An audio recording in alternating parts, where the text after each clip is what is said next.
the Feria Blitz tournament, the first ever.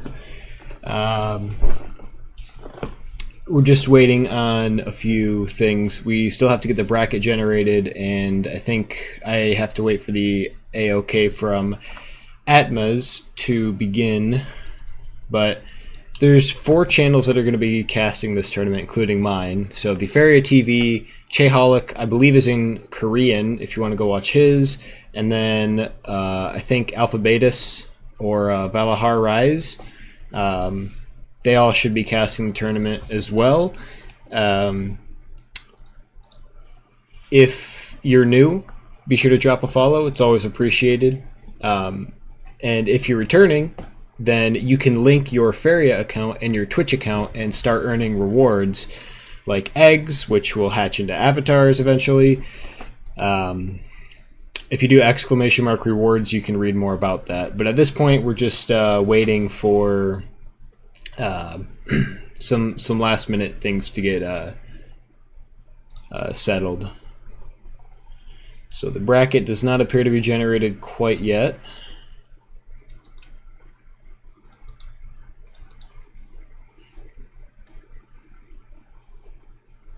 But just gonna go ahead and wait. It should be in the next minute or so.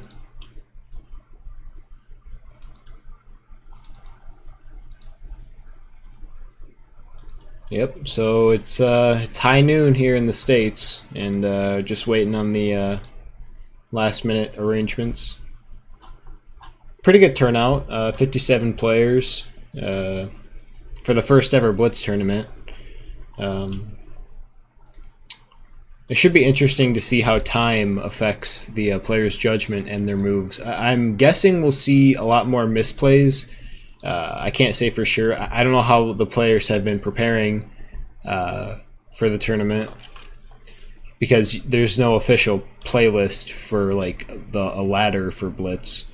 But if you're not aware, the tournament is going to be best of all the way until the grand finals and 3rd and 4th place match. It's going to be best of 5, single elimination, and 20-second turns with no time bank. That's the plan. So just going to go ahead and wait for this bracket to get generated, and here we go. We have a few games. All right.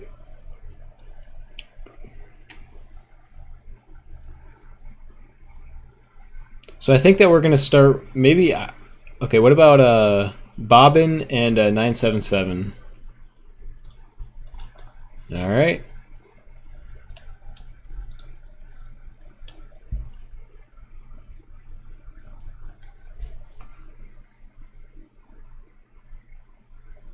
I think that okay, so the casters are going to coordinate whether or not they want to yeah,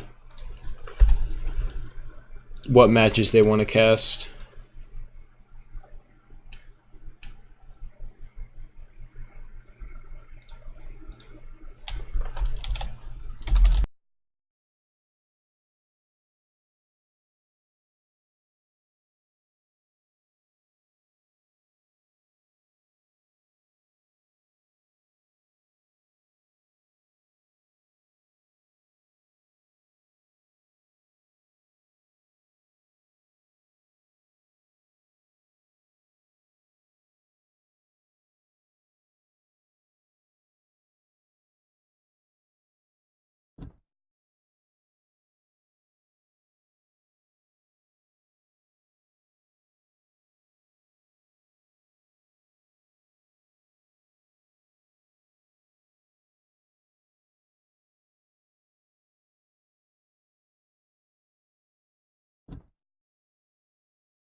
Alright, I think everything should be set.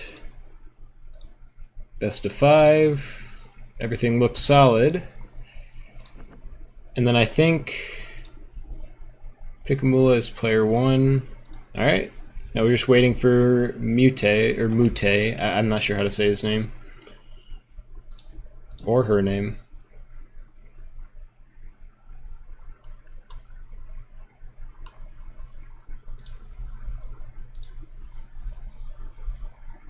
So I'm also going to be making a VOD of this. A lot of people wanted me to do that last time.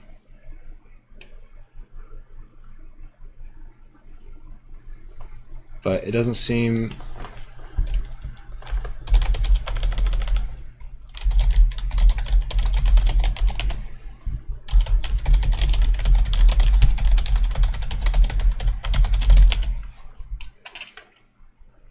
Oh, oops.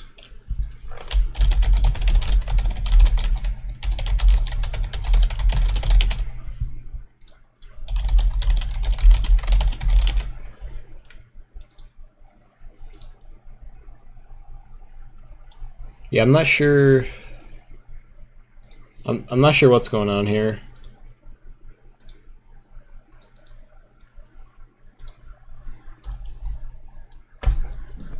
Oh, there we go. Okay. Alrighty, and I think that we are good to go with the first match of the tournament. Alright, let's go. Should be good. So just to clarify, players have 20 seconds per turn. There's no time bank, so the matches could essentially go on forever, or for a long time, and it's a best of 5. So let me just update my OBS really quick. We have...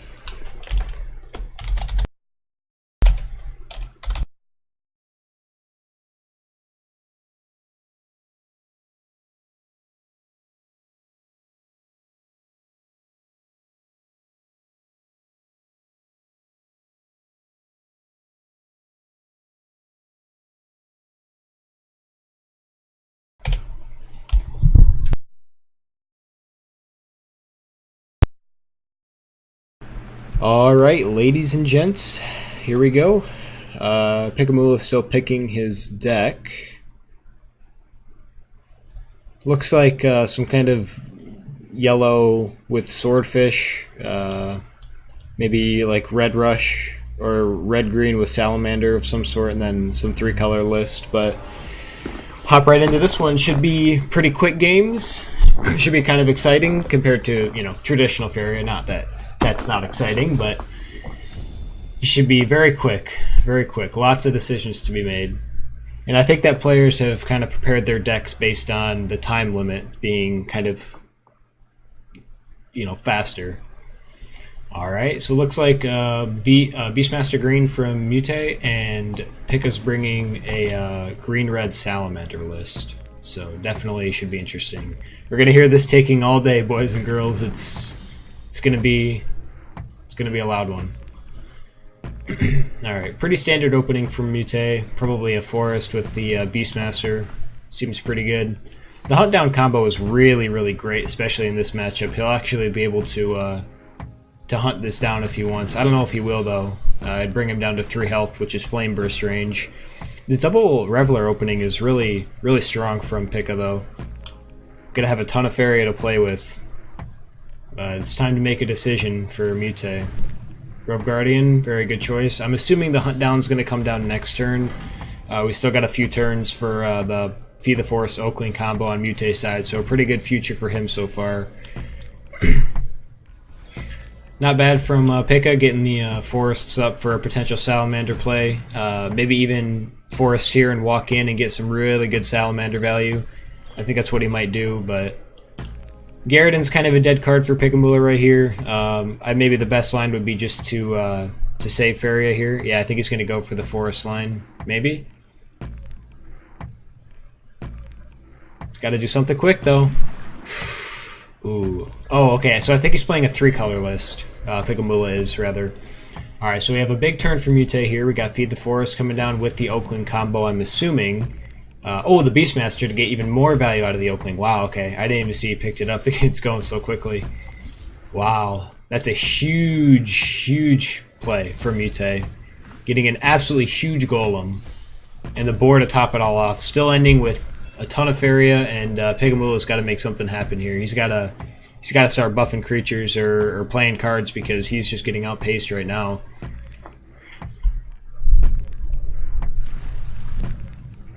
But yeah, I mean, yeah, this is the line that I saw a few turns ago with Salamander. Or maybe, okay, I can see the Willow, but this isn't going to be much of a problem for MUTEI with this huge Golem Hunt Down combo. Oh my goodness, he can almost full clear here. This is going to be a huge turn. Yeah, MUTEI is just gonna throw it down. Oh my goodness, 12-17 on turn. What is this? 5, 6? Insane golem. I mean, I think PicaMula is trying to he's trying to just get the most value out of the Salamander as he can, but he's gonna have to do a little bit more. I think he's gonna have to play the other one here. And I mean, if PicaMula can deal with this board, he's going to be in a decent spot, but he's still got to reach the Beastmasters to get rid of that insane value that MUTEI is getting. Oh, and another Grove Guardian is going to be huge. Just stepping up and clearing everything in its path. Wow. Oh, so the hunt down to the Grove Guardian. And the next Grove Guardian comes down, and he even has another hunt down if he wants it. Oh my goodness. There's just absolute madness on the board right now. Stuff's getting cleared left and right. But I think MUTEI is still definitely in the lead here. Very strong board. Huge creatures marching their way down towards the face. And this Famine is not going to be doing anything against this board. Yeah, Salamander's really the only line here, and he still has to clear this absolute behemoth of a creature. It's still just not going to be enough. It's hard to even say. I mean, I think PicaMula ran out of time, and he wanted to play the Famine as well, but he just didn't have the time for it. I mean, it still puts it in range of Famine, and it still fully clears it, but you gotta be really careful. This actually could be a turning point for PicaMula if he plays this right. I think he's really hoping for this Famine to go off. Yeah. I think this is actually going to be a really solid turn for PicaMula. He gets to double collect, and he's going to be able to clear both Beastmasters with the Famine. Oh, and a Tosser to finish off the 6-4. I'm assuming. Yeah, it was good to play the Famine first and not Toss, but that was some huge value with the Famine. Wow. He dealt with that board very efficiently. Grove Guardian's good, but it's only going to be a 5-6 for now. It's not gonna be really big. Feed is a good combo. I mean, even feed the 5-9 or the 5-7 now rather could be an idea.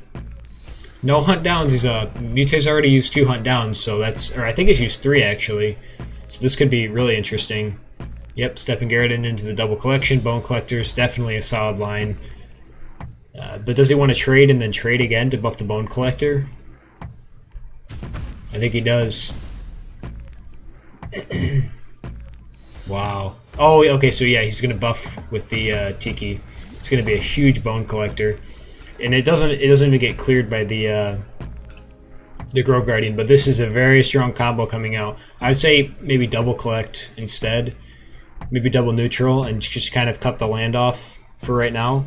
I think that Pika actually forgot to double collect with Garrett in that turn. Unless that was the same turn. I can't quite remember actually, but... Oh, so okay, so he top decked the hunt down. Wow. Okay, so that was his last hunt down. Oh boy. Alright, double collection. Very good line. I'd say even maybe draw here for Pika. Yep, that's what he's going to go for. Brigand, yep, got to do something about the 7-2. You know, it's in double collection. You're going to have to defend against this, and this really strong Feed the Forest Oakling combo is going to be up in a few turns.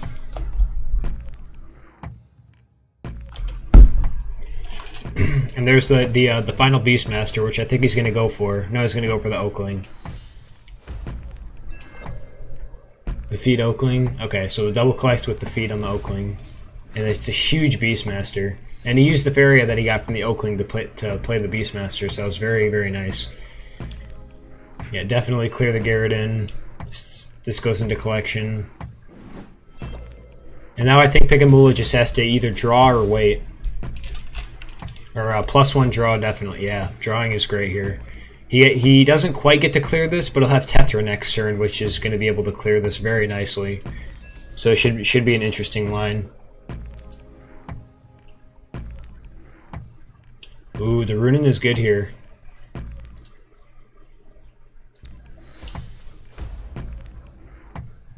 Yeah, I mean, that's all we can really do at this point is just try to hit face. But I don't know if that was the best line. I mean, now, you know, we have the Tetra on... Yeah, Tetra on Garrotin, and then clear the final Beastmaster, and it's not looking good for MUTEI. MUTEI started very strong, but it didn't pan out in the end.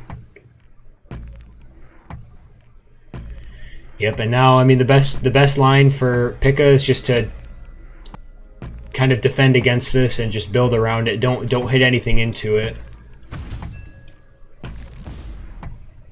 It's going to be, you know, 11 hitting face for MUTEI. If he wants to command it, he could, but that's about it.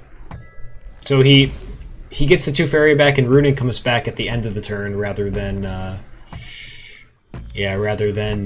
during the turn. That was one of her nerfs, but this is looking pretty sketchy for MUTEI. He's got to do something about this Garrotin, and the Tiki Caretaker might come down on the Garrotin. Nope, just going to leave the 11-2. And I mean, we're going to be triple collecting for Pika next turn, and MUTEI's on almost no Faria. He's got, you know, a Runin in his hand. He's almost out of feeds. He's out of Beastmasters. He's got to make something happen here. Players have 20 seconds. All right, so the will is going to come down, and this is kind of a last-ditch effort to kill the Garrotin, but it's going to be a tough one. Ooh, he gets to play Majinata this turn.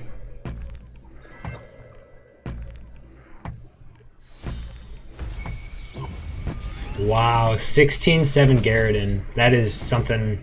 That is really something.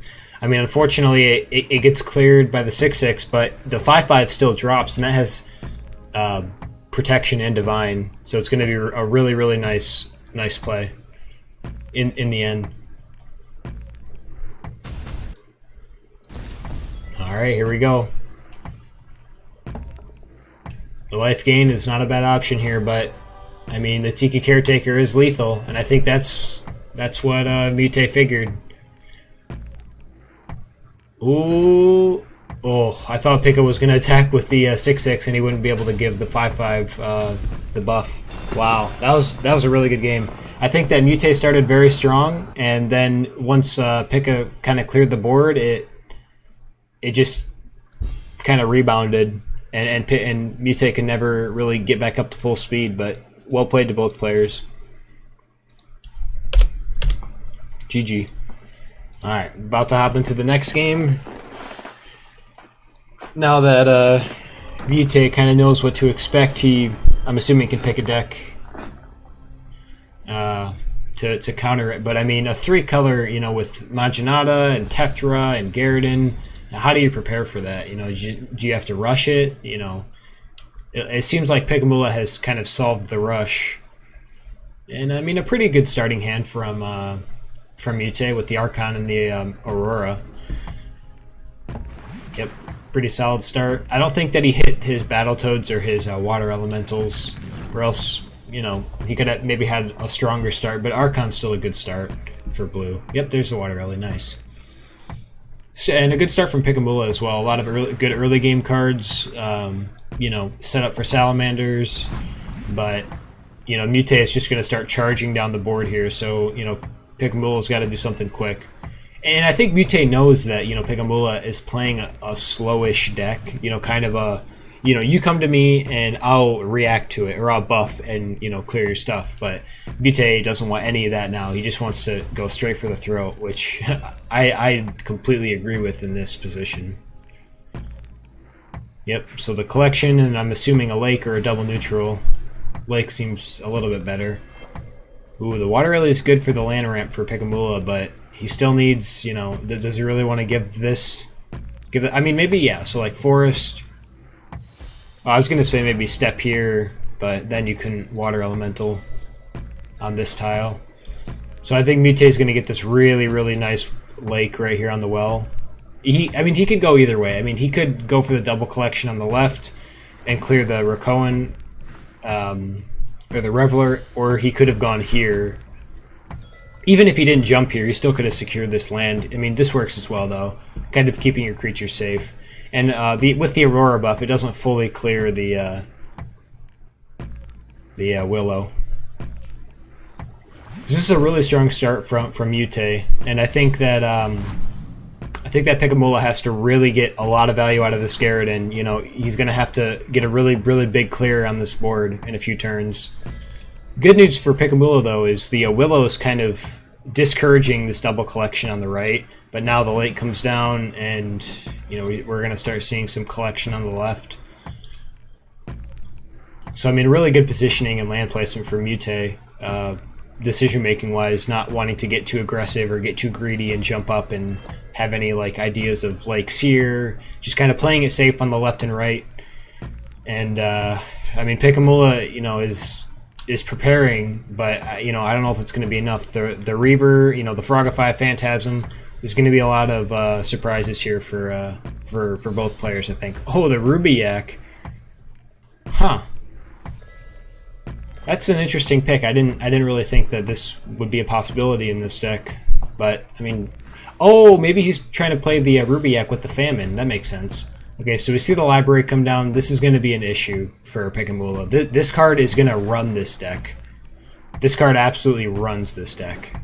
With the extra Faria, the card draw with the Radiance every turn, you know, you can use your Power Wheel to +1.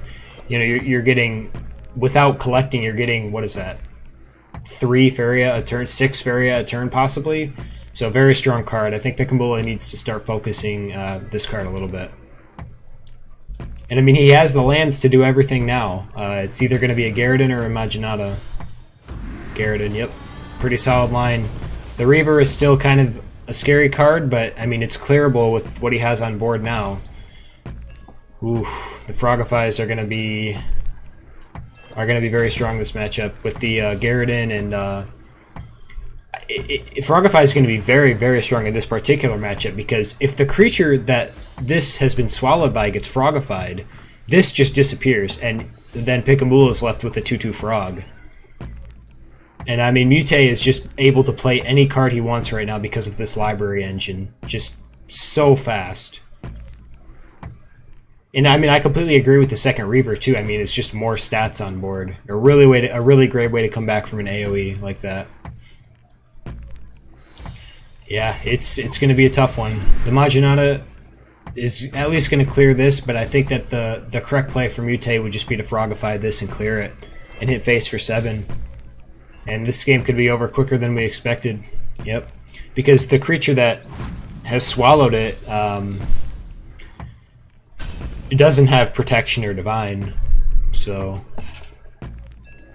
wow. Okay, and the command on the Bone Collector, but I think that this game is just about over. I mean, you got to clear all of this turn. I don't think there's much left for PicaMula to do. Wow, I mean, Mono Blue really coming in clutch with the the knowledge that PicaMula would most likely play Imaginata or preparing to run into it. Really great against the Bone Collectors. Like the Frogify is really great against the Bone Collectors, Garridans. Really great game by both players again. All right, we're all tied up 1-1 in round 1 of the Faria Blitz tournament, the first one thus far.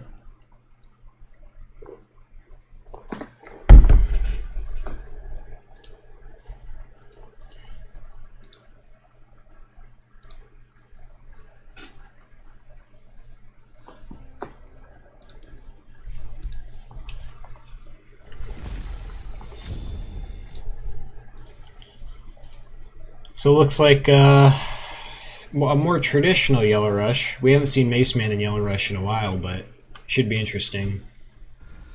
That's a pretty beefy hand for Rush as well, so, you know, MUTEI says, I'm going to play fast against your deck. PicaMula says, I'm going to play faster.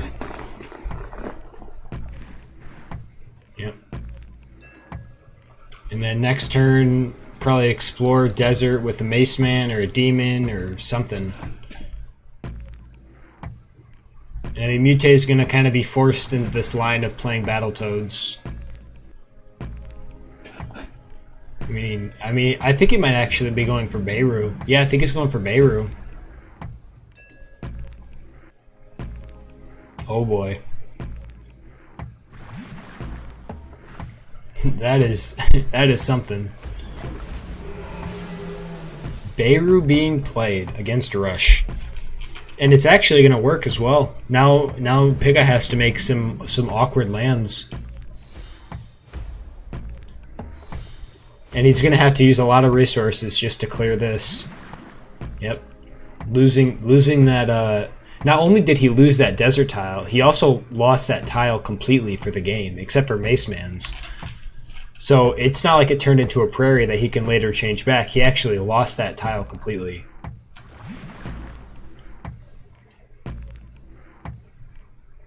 I don't know what the plan is here. Alright, so step hit, and he does get the Battletoads off.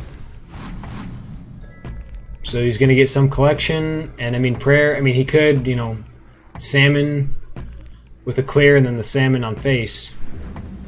Collection as well. Oh no, I can't, sorry. That was a speak. He still gets the prayer off though if he wants to go face here. I mean, the Aurora is going to be a little bit of an issue for Pika. You know, Yellow Rush doesn't really want to be trading in creatures. They want to be hitting face most of the time.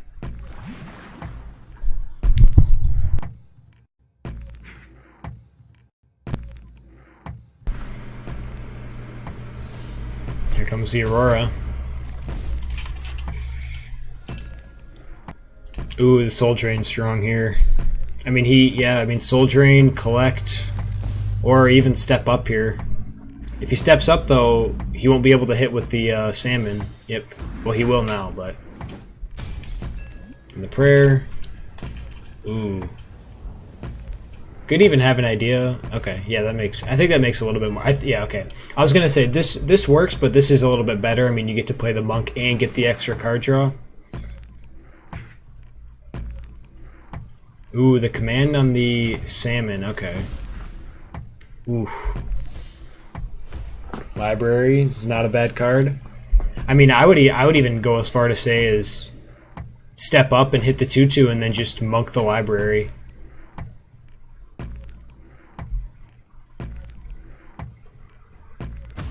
Yep.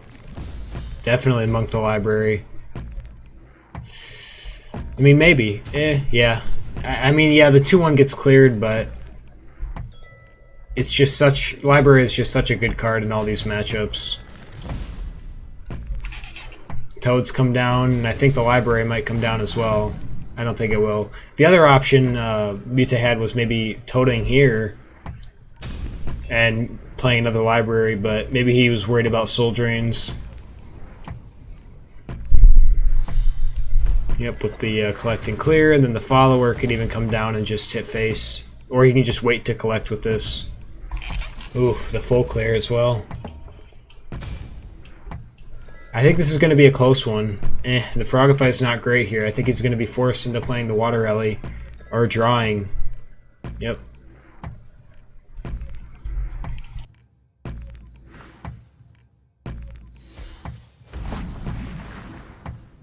And the library does come down. Kind of baiting... oh, the Wind Soldier is just so good here, though.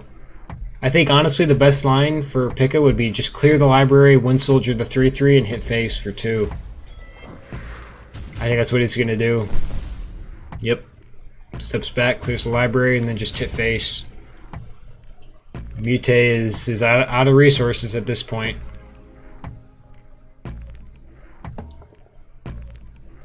Oof, the trick is going to be kind of strong against yellow, but... Yep, Mace Man gets to step up. The Monk gets to step up. Drawing Prayer would be amazing here. I think the zero, yeah, I think the follower might step back. Oh, I was going to say the other option was follower steps back and then Salmon hits, or, you know, Wind Soldier, but I don't think there's much else to do here. The trick and then the command for life gain is it.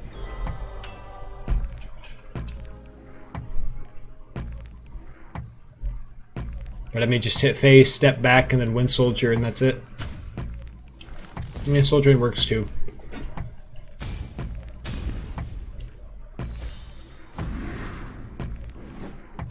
And Yellow Rush triumphs over Mono Blue.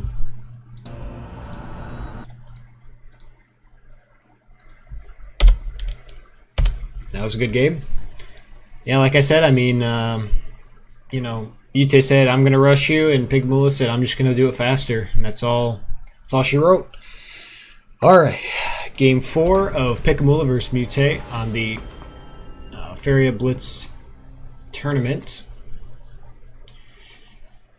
Let's see what MUTEI has to say about PicaMula's Yellow Rush. Ooh.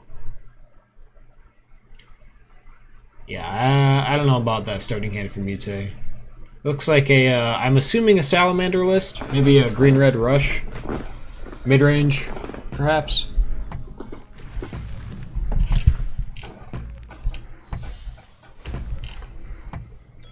Pretty good start from PicaMula, kind of similar to last game with the beefy cards. Stalker's pretty good in the Yellow Rush matchup. I mean, it clears the monks, clears the salmons, can clear pretty much everything that sticks to the board for yellow, you know, except obviously Wind Soldier. But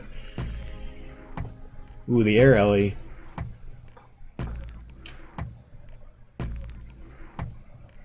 I mean, I imagine just like Explore, or I guess Desert, Air Ellie, Explore, Demon.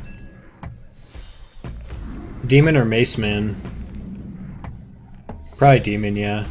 It kind of gets it out of the way of the 3-4. If he would have played it here, the 3-4 could have been able to buff and then clear.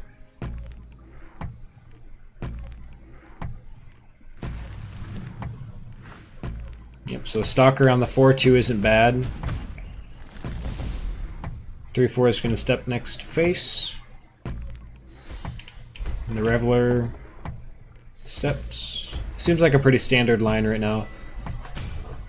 I think a good line for Pika, though, obviously, would be just hit face and prayer, and could even Mace Man behind on the well.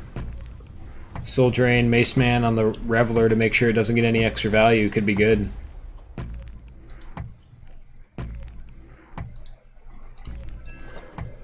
Ooh, the guidances are going to be really strong here with the life gain. I think that MUTEI saves this for life gain. I think that's a more correct line. Probably don't play it now. Kind of let Pika think that, you know, he can set up lethal and then just, oh, okay, so he's gonna play it now. Oh, he goes for the buff instead. That's interesting. I don't know about that one. I mean, you know, hit face and then the 7-3 just dies anyways. I mean, I guess MUTEI got it out of Soul Drain range, but I still think that holding on to the guidance as your only life gain in this deck would have been a little bit better. Oof. Bone Collector, pretty solid line.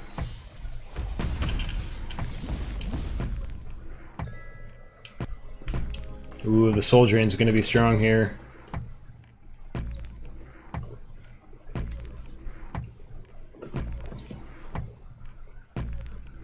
I think he wants to clear it.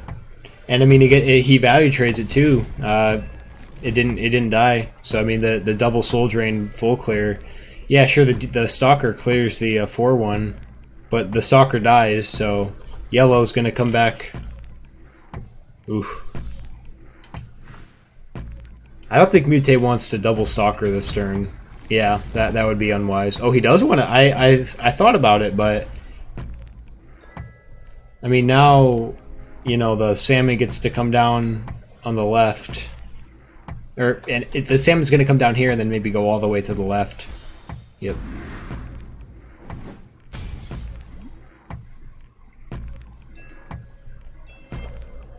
Shaker doesn't do much here. I mean, it's a body, but the salamander was the more correct line.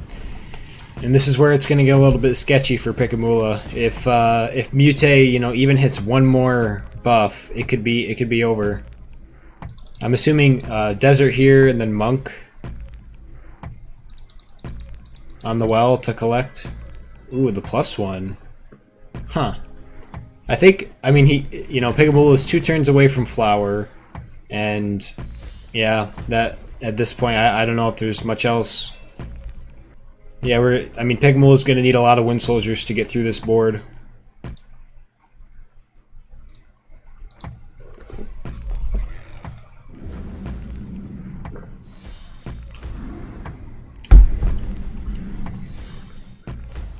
Oh, I see. He was going for the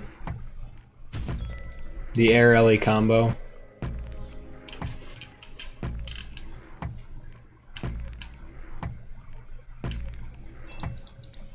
Yep, bone collector. And the 2/5 trades. Not bad. This is still a valuable land for PicaMula though, with the monk, with the collection.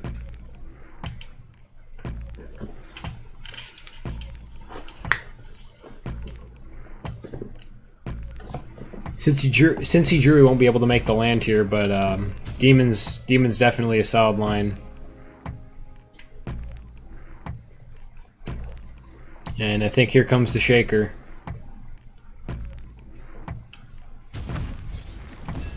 Yep.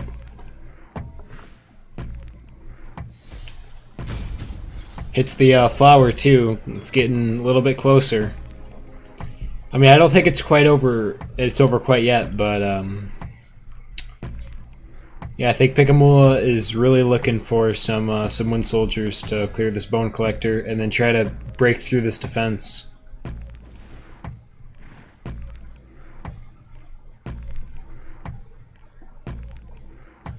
And MUTEI is doing a very, very good job of stepping on the correct lands, kind of denying this line here with the collection with haste and hitting face as well. And I mean, Yellow Rush doesn't really want to make that many lands. Yep. And I mean, MUTEI, all MUTEI needs right now is some guidances, and I think he'll be set for a long time, for the whole game actually. Ooh, the grappling hook. I mean, he gets to hit face for 9 now. Oh, actually more. I think, yeah, he has the hook and the gift. This is going to be huge. The hook comes down and it's about to be lethal. Is it though? Ooh. This is the line. I mean, monk and then a demon. Maybe a prayer. Oh, the Crusader. But he doesn't have enough area. The double monk. Oof. This is going to be so close. That was very close. Yeah, I mean, that came right down to it. One more wind soldier could have done it. It's hard to say, but that was a really good game. This is a really, really close match. That gift of Rakoa, I think that surprised PicaMula as well. That surprised me. I didn't expect the green-red list to run that. I mean, I guess you could make it. You could make a Grove Caller work with the hook, kind of either or.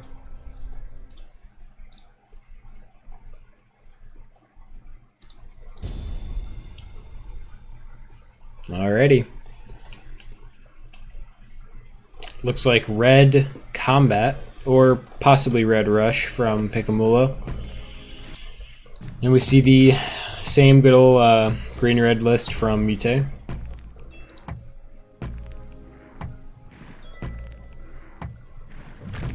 Fire Ellie for early collection is very good. Does MUTEI want to fight this? I think MUTEI wants to kill this. No, he doesn't. Okay.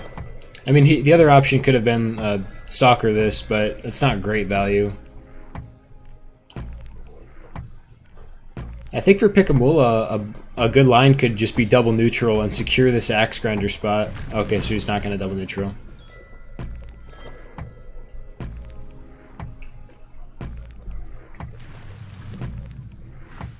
Oof, Bone Collector. And I mean, I think MUTEI's playing this right, kind of waiting for Pika to come to him. But do we see the Silent now?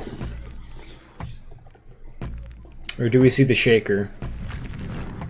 Yep, we do see the Silence. Gonna go ahead and clear the Warrior. But I mean, I think MUTEI's still in a good spot at this point. I mean, he's got a Salamander lands up. He's kind of inviting. Yep, Salamander comes down. Wow. Yeah, I think this is going to be hard for MUTEI to deal with, or for PicaMula to deal with. Excuse me. Oof.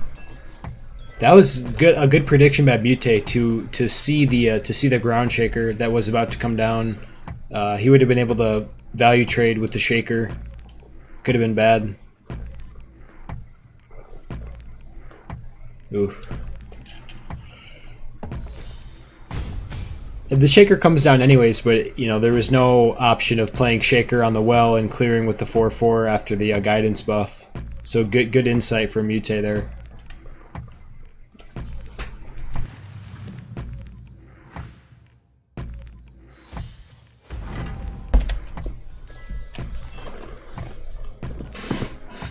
Oof.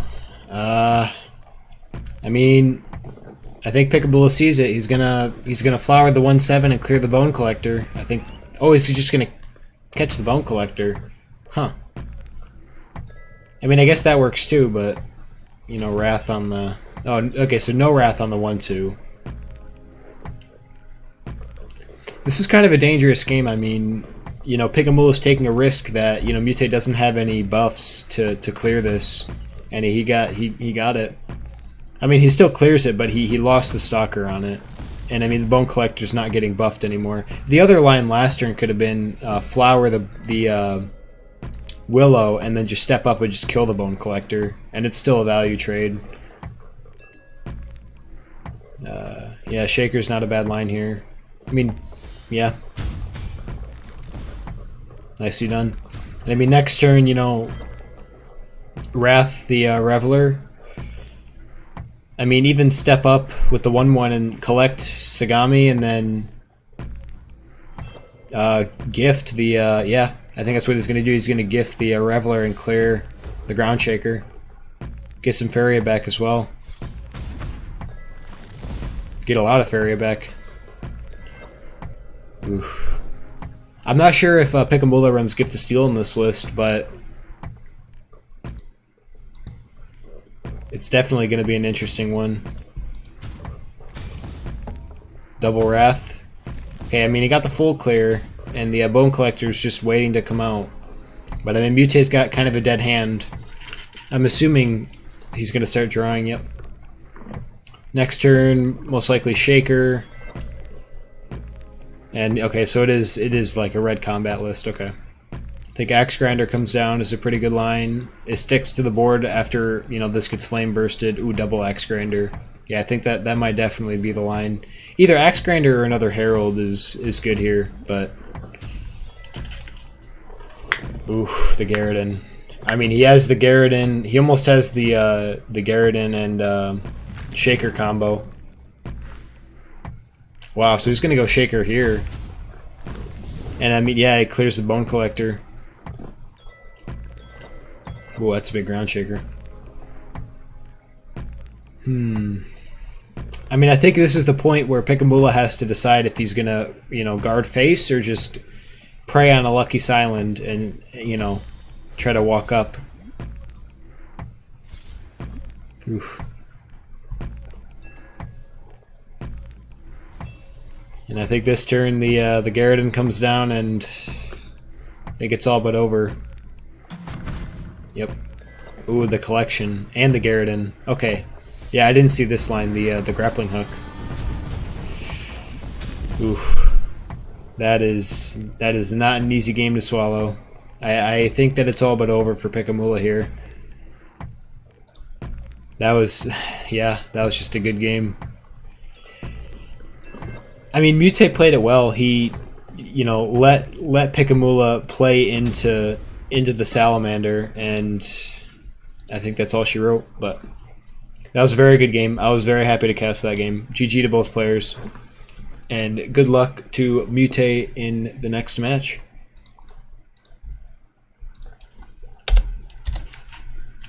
Alrighty, let's go find ourselves another game.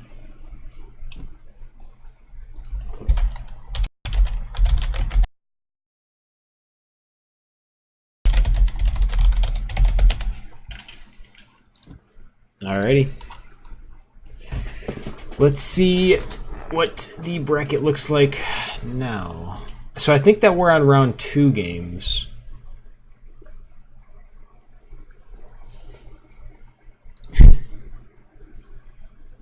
I'm gonna see if I can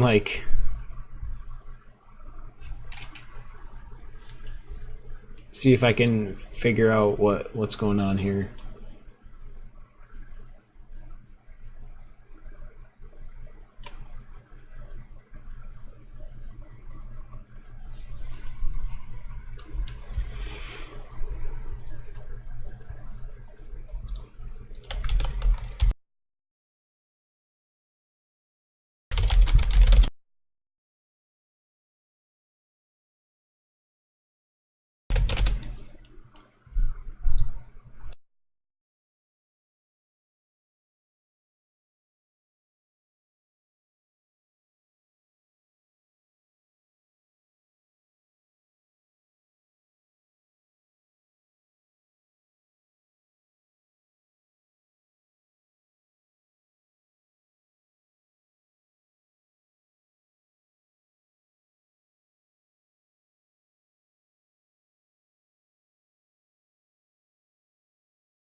I think that we have CaptainG and GoHome.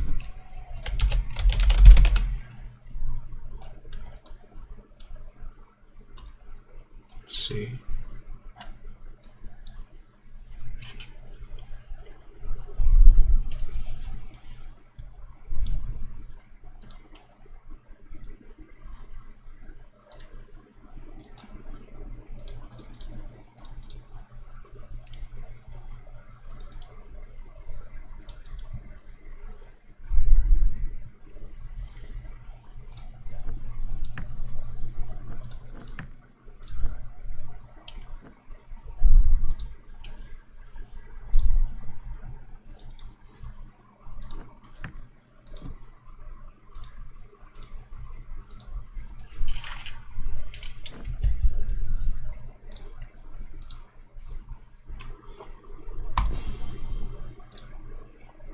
All right, this is round 2 of the Fairy Blitz tournament. It's CaptainG versus GoHome.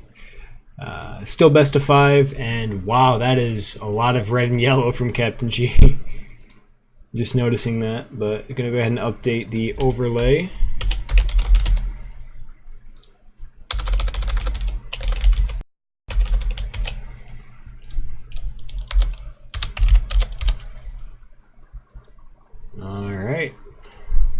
Go ahead and hop right into this one.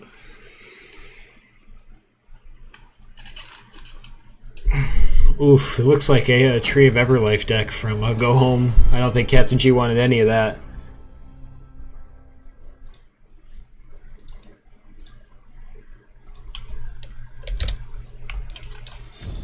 Alrighty, let's get this one on the road.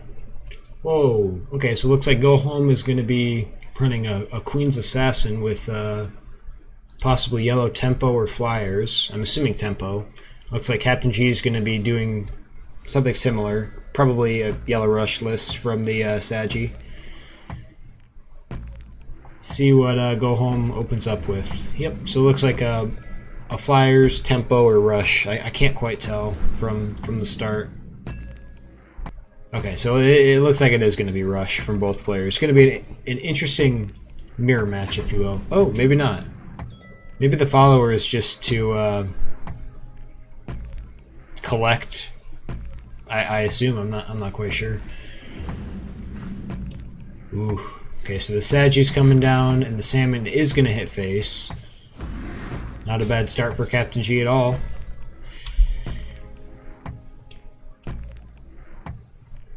But does GoHome really want to Choking Sands this?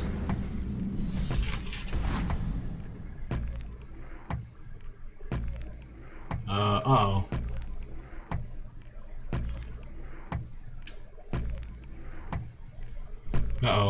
I don't know if that's exactly what... Ooh, I think CaptainG might have misplayed a little bit. I think he meant to make a land for Monk. But oh no, he's just gonna go straight down the pike. Oh, okay, so he's gonna do it anyways. I thought he wanted to make a land near face, but this works too.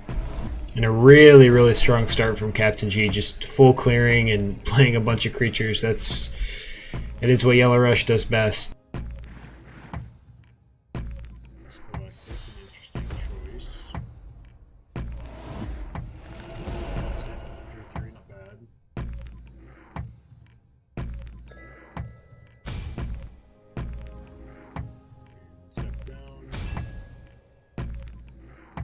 Soldier as well. CaptainG just wants to play Monkey here, yeah. Probably the best line. I mean, the Wind Soldier Flash Salmon could have cleared this, but he's going to be giving him a ton of Faria. And even the Sagi even just steps up one.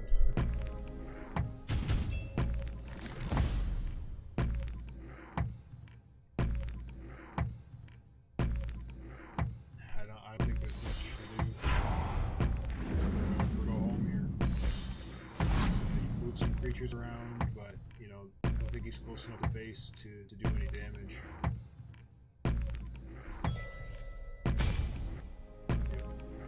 This is a land. 2 hits up face. Oof. That was a very decisive victory for CaptainG. Go ahead and hop right into the next one. Oh boy. What is CaptainG going to bring out now?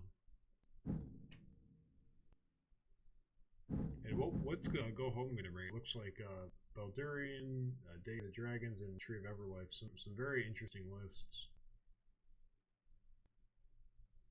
But it looks like CaptainG is just, you know, going for a more aggressive playstyle with prayers and flame bursts.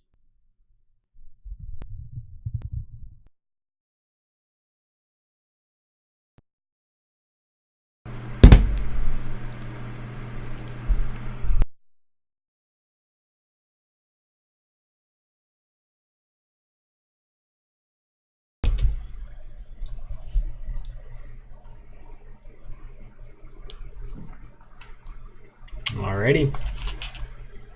Players have selected their decks, and we're gonna hop into game 2 of round 2 of the Blitz tournament.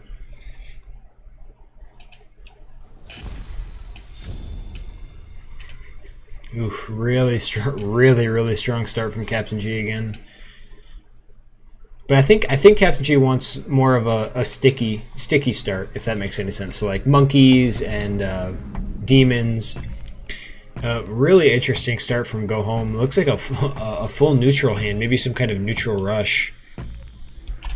Hold the Line comes out. I think GoHome wanted to kind of prepare for Yellow Rush, so these Imperial Guards could turn out to be a little bit more of an issue than CaptainG might be bargaining for. I think he's just going to go for the Wind Soldier straight away and get the prayer off. Not a bad line. I mean, the Wind Soldier's gone, but you know, the Sagi comes down, and I mean, now GoHome gets this really nice King's Guard on the Sagi, and CaptainG is kind of getting landlocked. So this could be a very interesting game. Maybe CaptainG wasn't ready for a taunt on his face this turn, but I think that GoHome was playing this very well based on what he's seeing so far. Yeah, I mean, the monkey is going to come down, but you know, this is going to get cleared. He's going to get a free draw. But I mean, I think GoHome's best option here is to just go all face and just not defend, because I mean, it's so hard to defend against Yellow Rush. Ooh, so he did not. I think that he should have hit this, because now, yeah, I mean, I think that GoHome should have hit this, because now, yeah, the monk gets to come down, and he's still getting the Feria buff. So he got one extra Feria out of just not clearing this.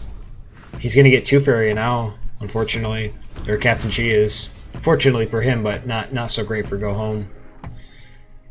I mean,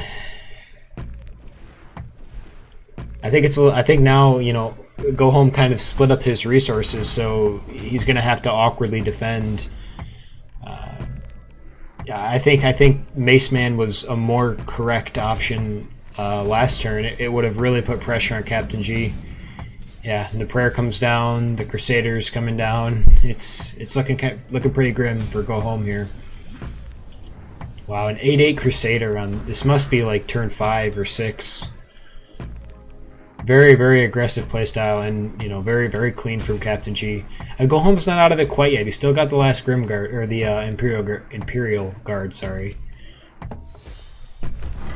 But I don't know if that's gonna last. It's kind of low on Feria. CaptainG seems to be using his resources very well.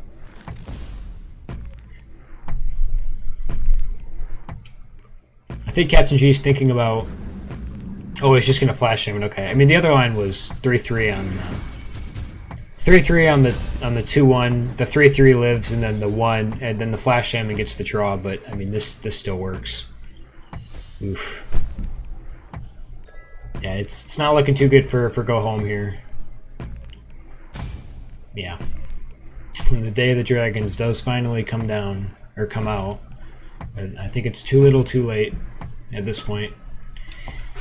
And that is game 2 of this best of 5.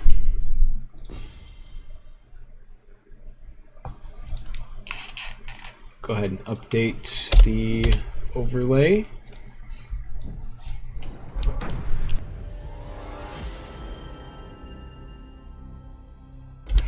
And here comes game 3.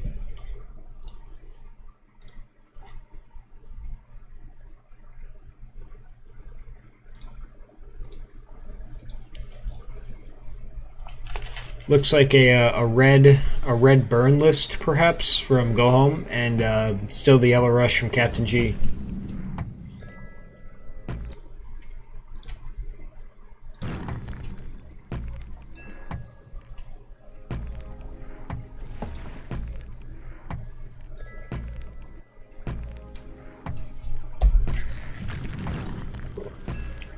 Not a bad start from GoHome. I mean, maybe the Brigand was better here with the Gift of Steel, but you know, you can get some Feria back, have some silent ideas, but yeah, I don't think that CaptainG is going to let this live. Yeah. Ooh, and the monkey comes down as well, and CaptainG still got 2 Feria to spare, so I think GoHome's best option is just a Brigand and Gift of Steel. Ooh, okay. I mean, if he would have Gift of Steeled, he could have had an option of clearing this, and it would have avoided Choking Sands, but...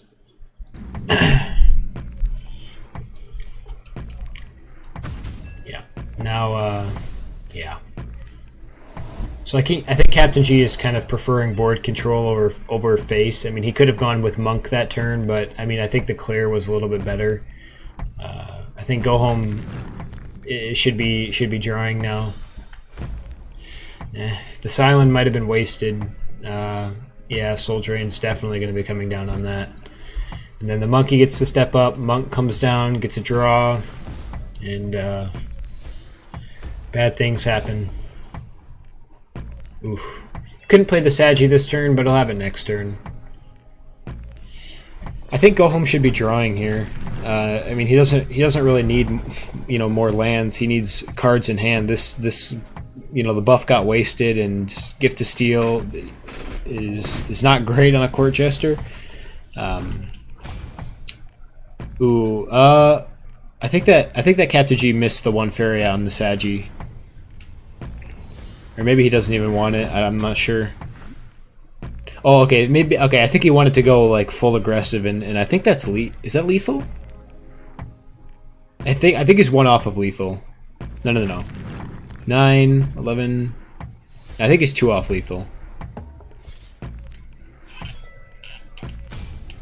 Huh. Yep, the Monk just gets to clear, and then all this fun stuff gets to hit base. I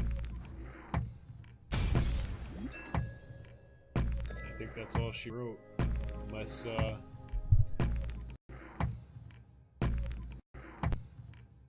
Unless GoHome can top deck a meteor. Yep. Well played to both players. I think that GoHome had a chance with that neutral list. But that's about it. Well done to Captain G, advancing to the next round, and we're gonna see if we can find ourselves another game. All right, let's see here.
Okay, it looks like we have happyjo versus Problem, but I'm on a timer. I have to wait till the show match on the official channel finishes before I started on mine.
All right, we're just waiting for some players to get into the lobby, and I actually have to wait until I get the okay the from Manchi to start the round 3 game.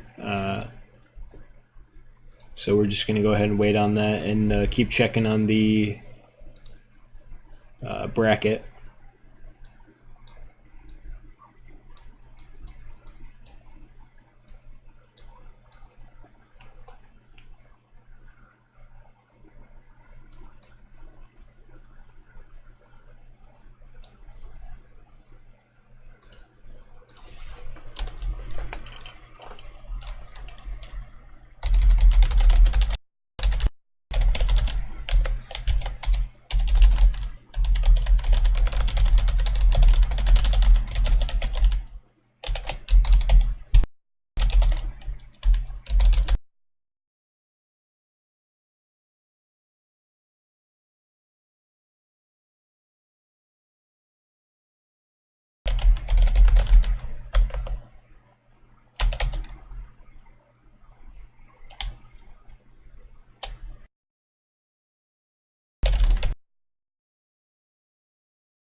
All right. So we're still waiting on the okay, but everyone should be here.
All right. While we are waiting, I am going to quickly go do something, but I'll be right back.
Alrighty. Oh.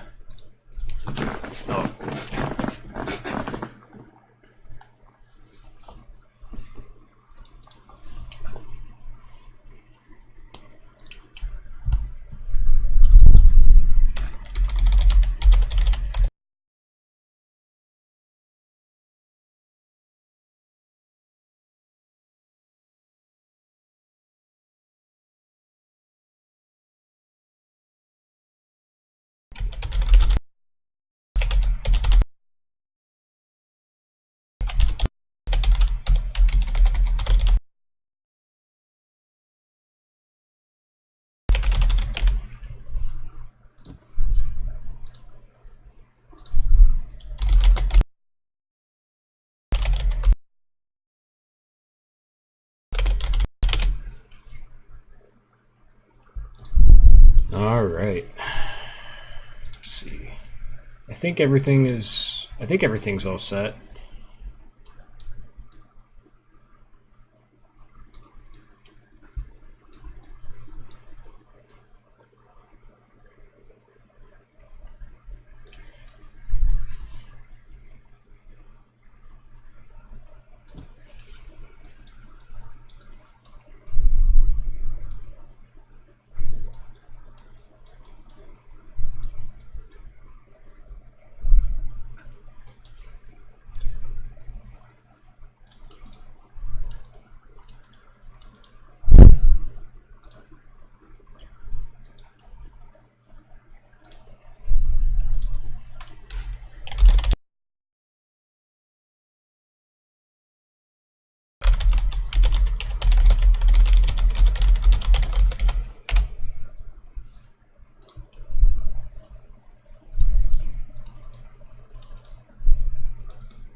Okay, now we wait.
wait, but we're just kind of waiting for the. I think we were just waiting on one more game actually to be finished. On the.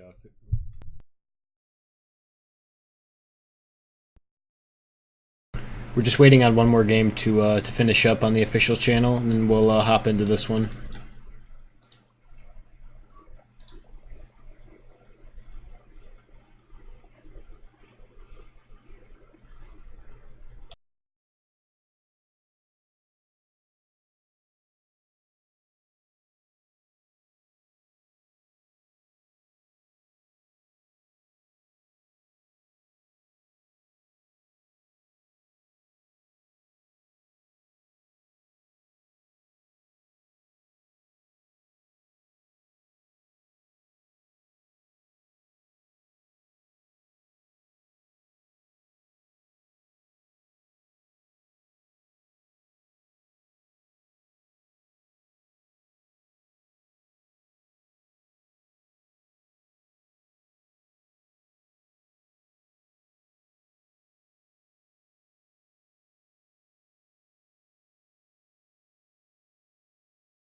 Alright, I think we're about to get this show on the road.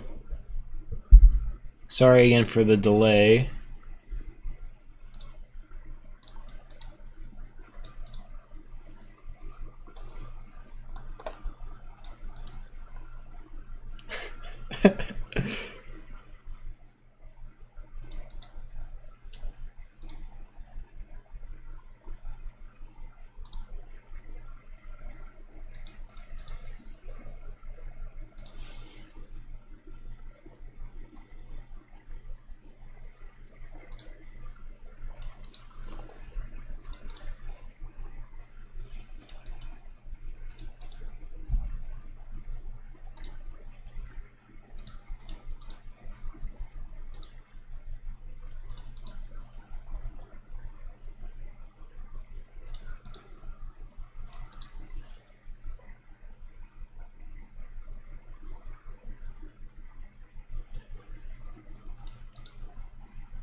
Okay, we got the go-ahead. We are ready to play. For some reason, it's not letting me go.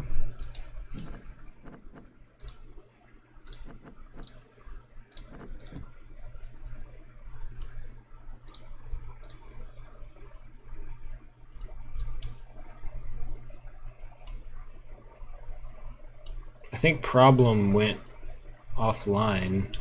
That's not good.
Alright, here we go. This is round 3. Problem versus happyjo. Players are banning, and once we're done with that, we'll hop right into it.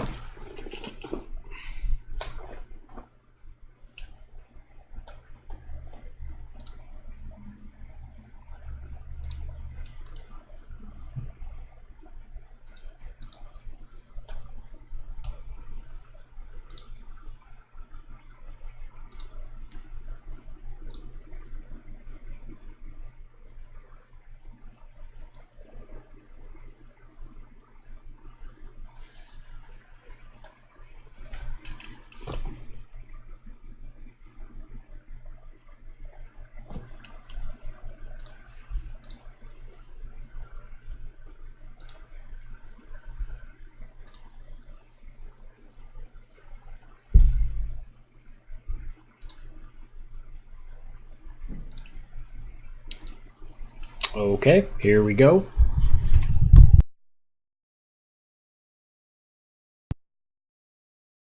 Players are selecting their decks. And it's interesting to mention, you know, you have to think about animation time in a Blitz game, you know. It probably would not be wise to bring like a green yellow list with, you know, a ton of animations, like soul eaters, and, you know, drawing soul eater takes like 5 seconds on its own, and that's already a quarter of your turn. So that is another factor that these players have had to think about. So here we go. All right, looks like a similar list to I can't remember who else played this earlier today, but green red with salamander, pretty standard. Yeah, or crackthorn. Okay, so maybe crackthorn, like a, you know, dealing damage list rather than a buff list. And it looks like green rush from problem, if I'm not mistaken.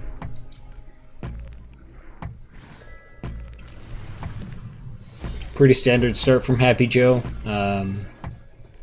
The Sagami to collect. It's pretty safe over here. But now the green starts coming down, and happyjo has a little bit of time to prepare, but it's definitely going to be a tough game for both players. If happyjo can get his lands up and answer this first board of problem, you know, happyjo has a very, very good chance of winning this. But this is going to be an issue for happyjo. Oh, maybe not anymore. happyjo has the option of clearing here. I think he's going to go for it. Yep. Unfortunately for him, the second monkey is going to be coming down. Ooh, Tyrannax. I have not seen this card played yet. Not yet in my casting experience, but Ooh, okay, the shrine and the monkey. Okay, this is looking really good for problem. Really, really good stats all across the board, and oof. The 3 crackthorns. It's gonna be a little bit of an issue. I mean, if he can get them all down, he'll be in a really good spot. But I don't know if he's gonna have the time to do that. happyjo or Problem has hit all of his monkeys so far, and it doesn't look like he's got any intention of stopping.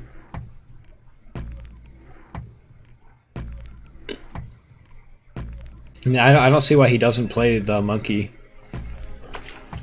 I mean, okay, I think that he's worried about AoE, which is fair enough. Was probably wise from Problem, yeah. Next turn, the Crackthorn will be coming down, I'm assuming, but the second shrine is going to be really strong. Oof. Okay, so he's going to go for the Embrace on the Tyrannex. And there now the last monkey comes down, and I mean this is a really good spot for Problem. I mean happyjo is only going to be able to play a Crackthorn. Yeah, I don't know if there was a point in continuing that game. I mean, I think happyjo could have stalled a little bit, but I don't think there was much else to be done there. That was just unlucky draws. I mean, our Problem played well, but I think half of that game was literally just happyjo not drawing his early creatures, which is an unfortunate complication with decks that are a little bit top-heavy.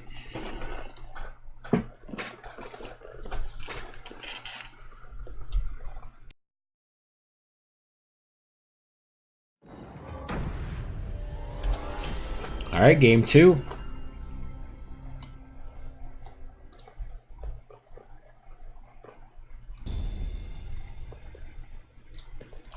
Now this looks like a little bit of a better start for happyjo. The double water ellie is going to be great to... Ooh, he actually got rid of it. Huh. I don't know if I agree with that. I think maybe the double water ellie is still good here. I mean, Recruiter is definitely a good card. You know, it's a free 1/1. It can collect. So, I mean, it's... You know, you don't really want to waste an attack on a 1/1. But I think that Problem has some similar ideas with the Emerald Yak. But to be honest, I mean, I think this is just a good tech against Rush. A really good tech against Rush. Yeah. Ooh, okay, so it looks like maybe a Rain of Fish with a Gift of Rakoa deck for happyjo. I don't disagree with that. I think that's a pretty good counter to the green-blue Rush. Pretty standard still from Problem. Monkey is a good starting line.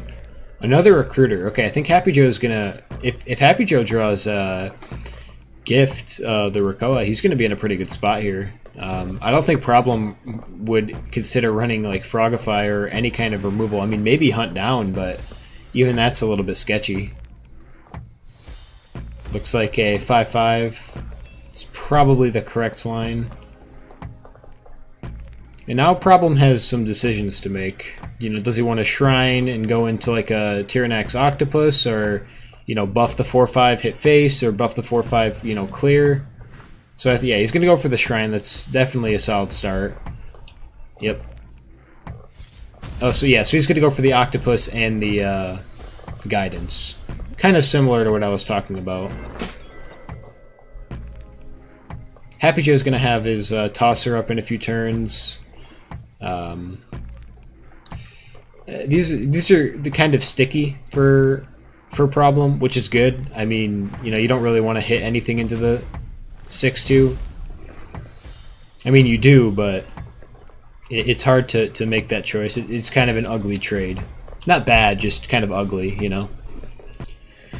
So the 5/5 probably hits face here. I mean, you know, Problem's going to have to start hitting face eventually. I mean, he's got his Boar up, which is great. Boar could, you know, dash all the way. Yep, I think that's what he's going to do. It blocks the 5/5 for now. Not really. I mean, this has jump, but... Okay, the Fugu. Fugu's going to be pretty strong. I mean, there's nothing on the board to buff this right now. There's actually nothing that happyjo can buff this with at all right now. But it's still a strong card, I think. Okay, so we're going to see the Tosser come down on the Octopus. And then I think the 4/5 just gets to live here. But it doesn't seem like Problem's letting up the pressure. He's just going to keep playing his Tyrant Axes on the face.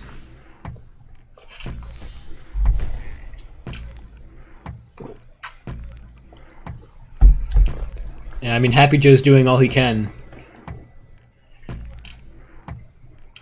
to prevent this from happening. You know, just trying to like swarm the board and block face. Honestly, I think that the 1/1 would have been a little bit better here. Yeah, I think Problem wanted to play the 1/1 here.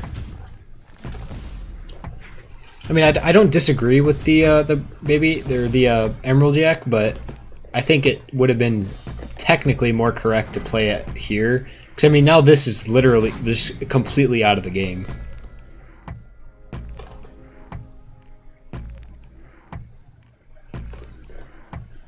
And what to do now? Maybe fight the 3/1. Oh no, he's gonna fight the 3/5. Okay, and then just hit. Not a bad line. Yeah, this is a little bit of a misplay from Problem. Definitely should have been here. Oof, and then the fairy comes down, and then and another recruiter, you know, is just going to be swarming the board to prevent Problem from hitting face.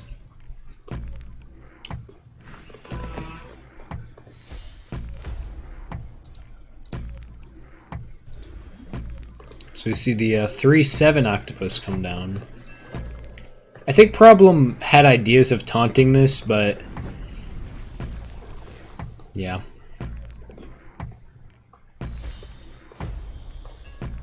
I mean, plus, or yeah, just, you know, yep, here and then gift to the Rakoa, and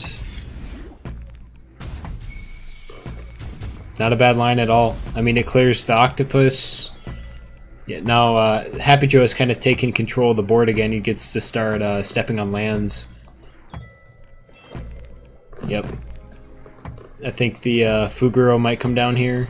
Either the Fuguro or the Rain of Fish. I think Fuguro makes more sense, though. Because, I mean, you don't have the gift combo quite yet. And he's going to go for the Crystal Dragon. Wow. You don't see that every day, guys. Crystal Dragon off of Fuguro. I mean, it's a good play. You know, you have the versatility with Fuguro. Why not go for it?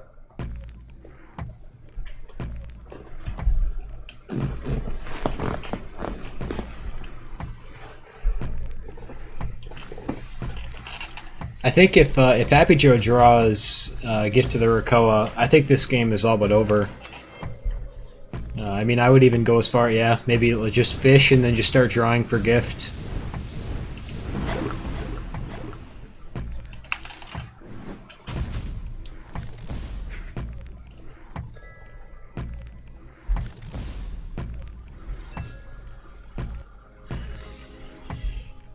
And I mean, Problem doesn't have any lands left to play creatures on.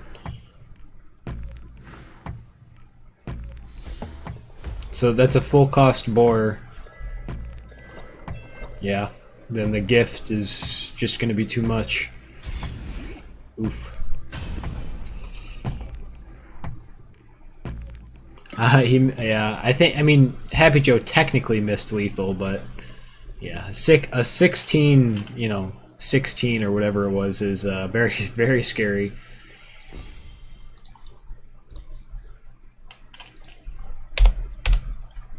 Very scary indeed. I mean, happyjo did well to pretty much directly counter Problem's blue-green.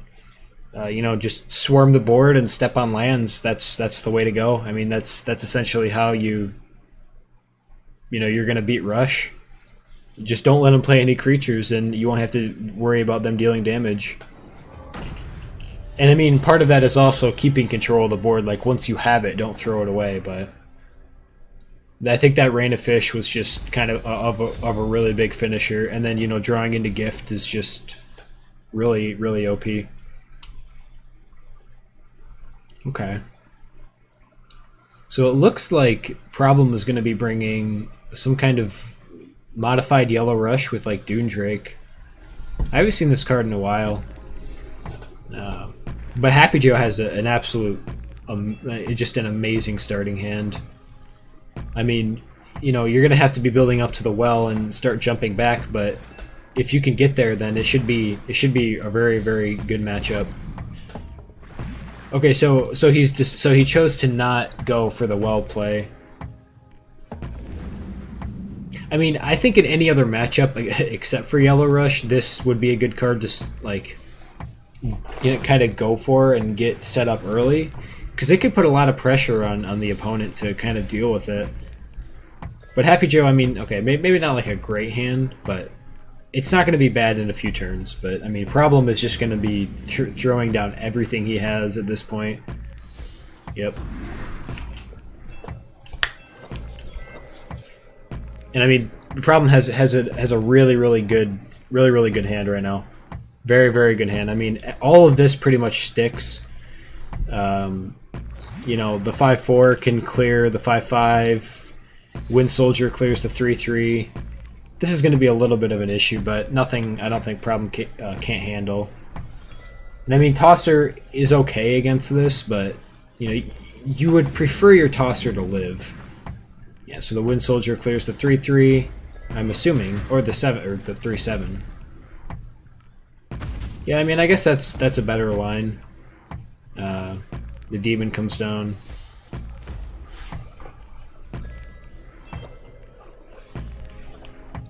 It was also wise of Problem to not step on this land here, because then the 5/5 could have cleared, value traded. Yeah, so I think now happyjo is just going to kind of hope on this Frog Tosser to start to swarm the board like he did last game. Just going to keep annoying Problem with this the octopus.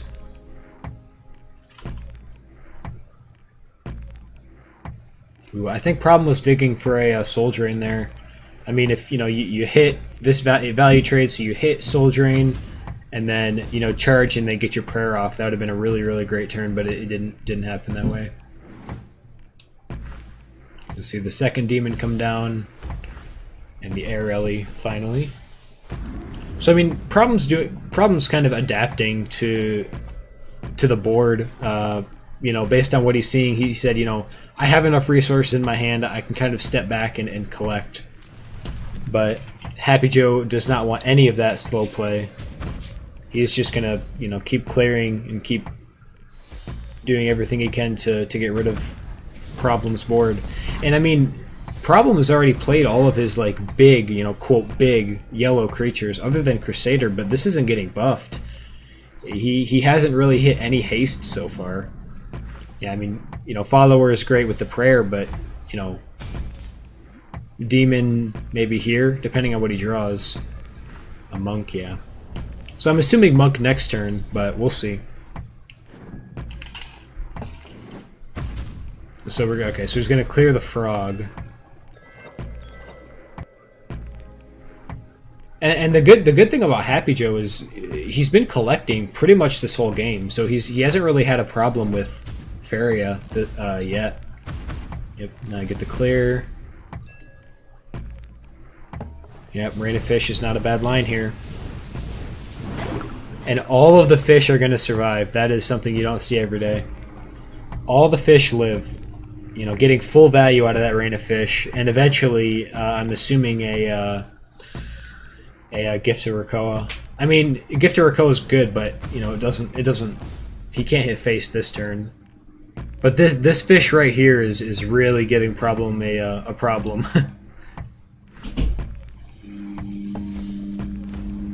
Okay. I guess that's more correct than going to the left, because the octopus clears. I mean, you know, you can clear this. You're gonna have to trade 3 fish into it. Honestly, I don't even think. Oh, there it is. Yeah, I don't even think that this fish moves. I just think you leave it. Now we have the Fugu and the Gift combo coming down. Wow. It's going to be really hard for Problem to break through this defense.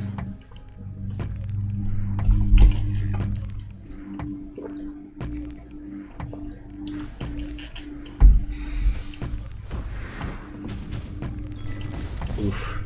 Wind Soldier on the 1/1, just to like be able to get to Happy Joe's face, and the top deck on the Prairie is not a bad start. I think he's just going to need a little bit more than that to win this game, though. And the 4/1 does end up trading. Oof.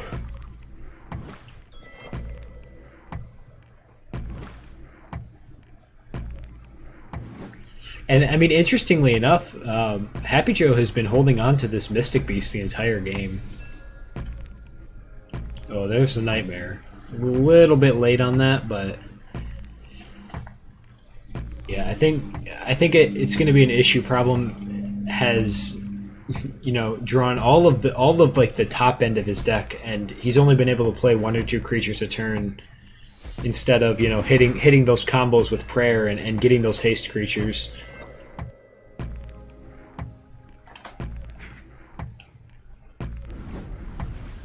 And the Fairy does finally get corrupted, and that is a lot of stuff.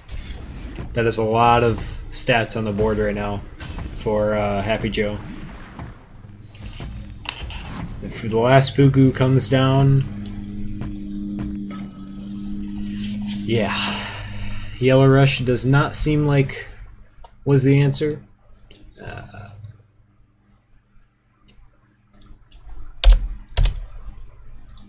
But maybe Problem has an answer for the green-blue.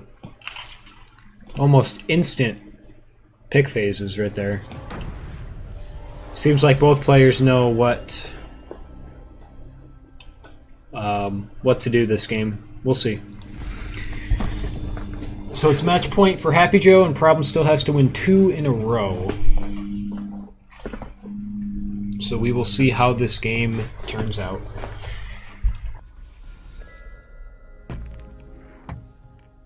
And it appears to be a mirror match. Both playing blue-green with Tosser. And I mean, both have a pretty strong start with Water Ellie. I mean, Happy Joe does have this Mystic Beast again. But now that, you know, Yellow Rush... now that Happy Joe has, you know, very, very handily dealt with Yellow Rush, you know, he can kind of open the board up and play this deck how it was supposed to be played, you know. Creatures with jump, double collecting, and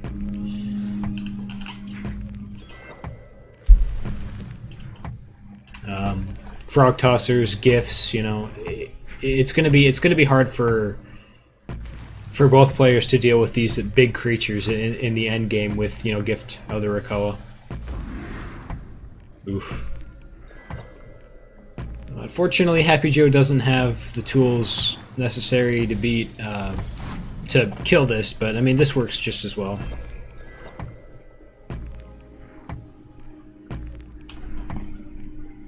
I don't think that Problem plays Gift right now. I think that just just trying to, you know, reposition this into a better spot.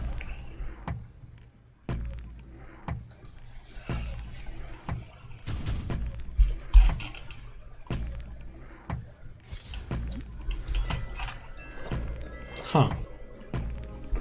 I mean, I don't disagree with that. I mean, I think honestly, just hold on to your like cards and like don't play anything and just kind of wait till you get your frog tossers up, and then you'll be able to deal with this. But I mean, for Problem, that turn was, I don't think there was misplays. I just think it was a little bit wonky.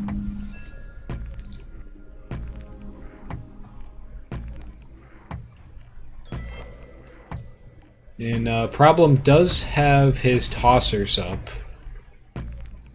He's going to go for the octopus, though. A little bit more of a safer approach. Can't disagree with that. Now, interestingly enough, Rain of Fish could be the option here. Oh, okay, never mind. I was gonna say, I mean, the possibility of rain of fish and then maybe landing on this tile, but I mean, I guess yeah, the double tosser and the frog clear is just as good. Yeah, we're gonna have to see the tosser come down now. Honestly, I would have preferred maybe the tosser on the well to collect, and maybe kill the 3/3, so you at least still have the creature. Yeah. It's looking almost like lethal. Or it is lethal for happyjo this turn.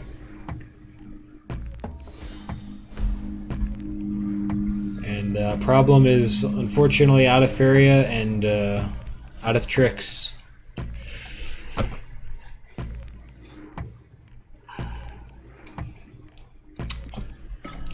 I mean, it's hard to say, if these players played more games, what mirror match, who would do better in the mirror match? I mean, that was just an example of one game, but I don't think that the players drew better or worse. I think that one turn that problem had, that the Deepwood Stalker turn with the gift. I mean, I think that was kind of the turning point in that game. When it started to kind of go downhill, he had to make some poor trades, but all right. And I think that we have to wait for another game. Let's see.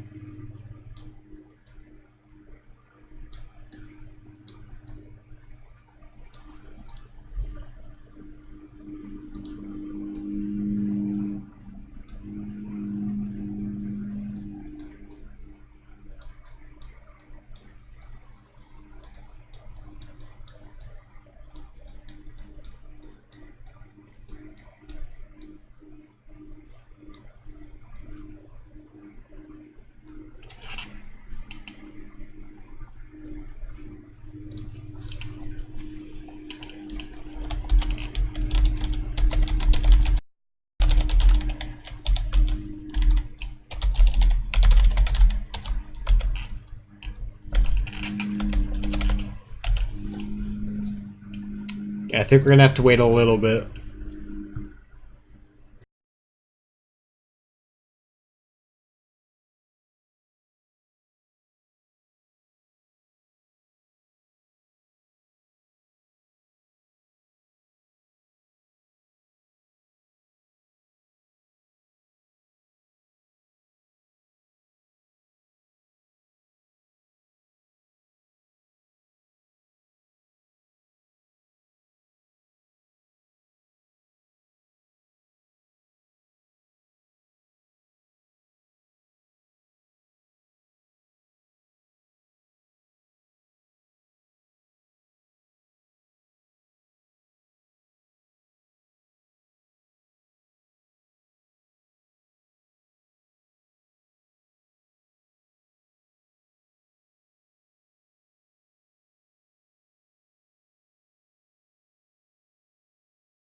Alrighty, looks like everything is set and ready to go. Here we go.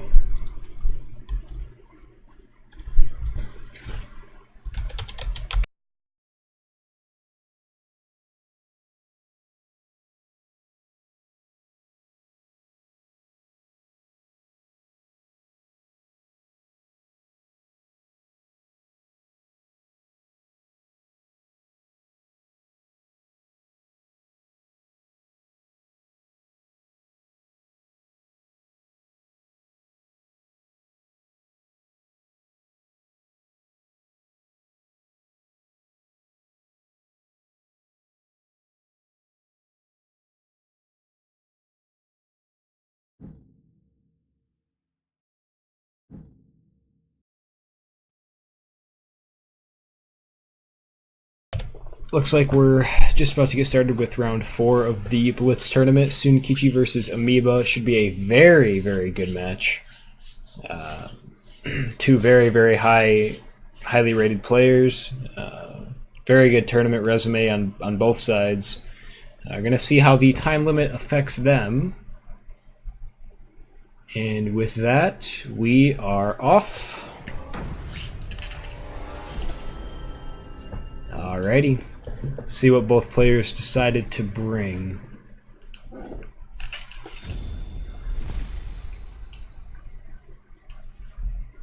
Looks like Amoeba's going to go with a, I'm assuming, blue-green beast, and Sunekichi's going to go for, I think, yellow rush. That's what it looks like. I mean, double air elemental in your starting hand isn't great, but I mean, I'm sure that he'll make do with what he draws. You know, fake it till you make it. You know, Amoeba doesn't know that he doesn't have a great starting hand. And with that, you're going to see Amoeba probably go green. Yeah, probably start with some collection. Really beefy creatures. Going to be hard for Soon to work through this. I think this might be why Flyers. I can't imagine this is Rush. Maybe I'm wrong, but if this is Flyers or like Tempo with Champion, I think this is going to be. I think this was a great starting hand. I didn't quite see what Soon had in his starting hand, but my goodness, is this a start? And Amoeba's slowly but surely getting up to speed. Hunt down could be a possibility here. You know, embrace hunt down. Maybe even Octopus over here.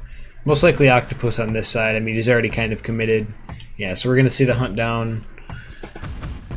And we are going to see the Octopus come down as well.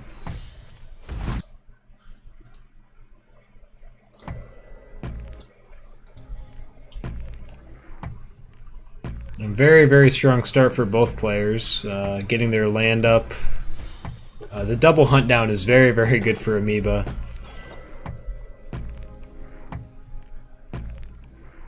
Yeah, so I think, yeah, probably collect and then embrace and then hunt down.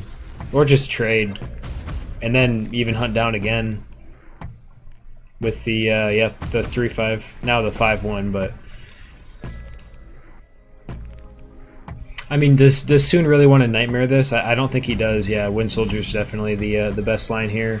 Wind Soldier Soul Drain is a full clear. Yeah. And now this puts Amoeba in if he doesn't draw a beast, yeah. Maybe even just +1 and play the Orphan back on the well. And then next turn just, you know, Grizzly here. I think that's what the line's going to be. And Soon is going to be... Actually, I mean, Soon could just go Champion and just go face. I think that's what he's going to do.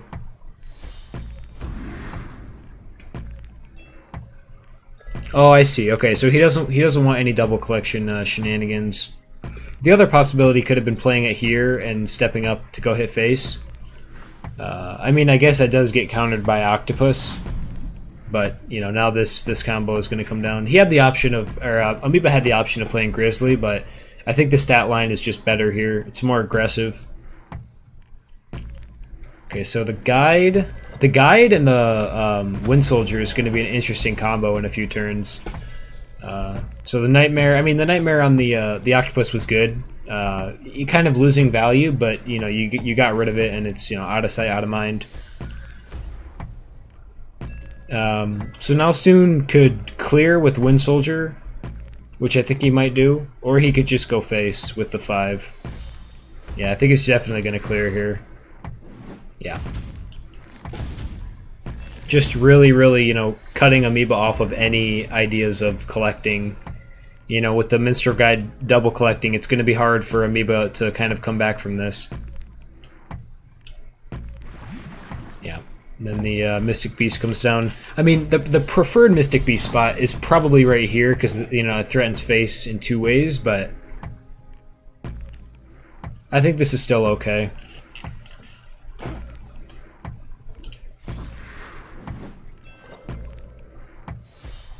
Huh. Oh, I think, okay, so Soon actually played this very well. He realized that Mystic Beast is a beast, and that Hunt Down could clear the Minstrel Guide with a value trade.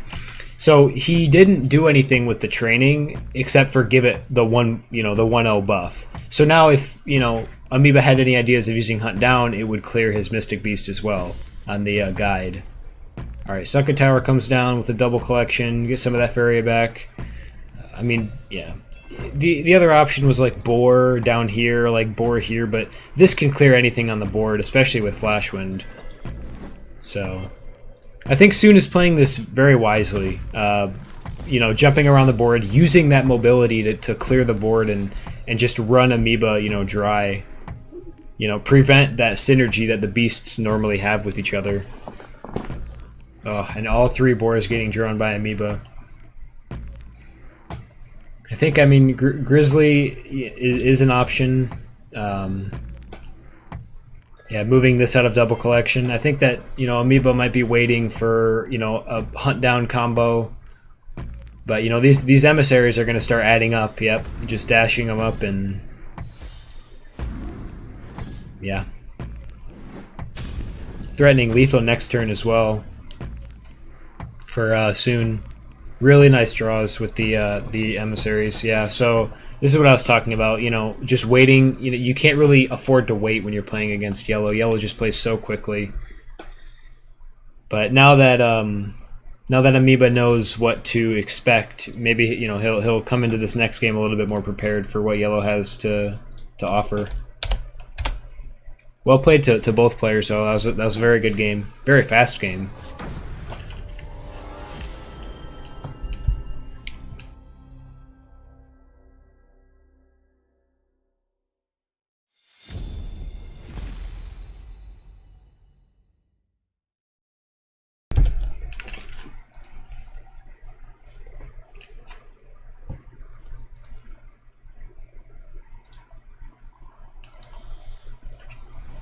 Not a bad start for Soon. Looks like Amoeba's gonna try to counter this, yellow with the lionfish. Which, it's a very interesting and unique card. Wind Soldier doesn't clear it. It's kind of like Divine Guardian in a way, except I think a little bit better. Yeah, it costs 1 more Feria and a desert, but I think it's a really good tech. I think that it was wise of Amoeba to play this card.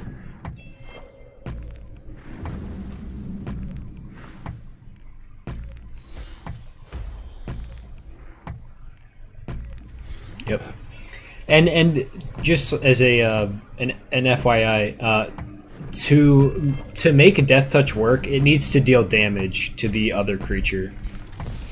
So you can't just hit the 0/4 into any creature. The Death Touch doesn't work. It's similar to Ghost Dragon.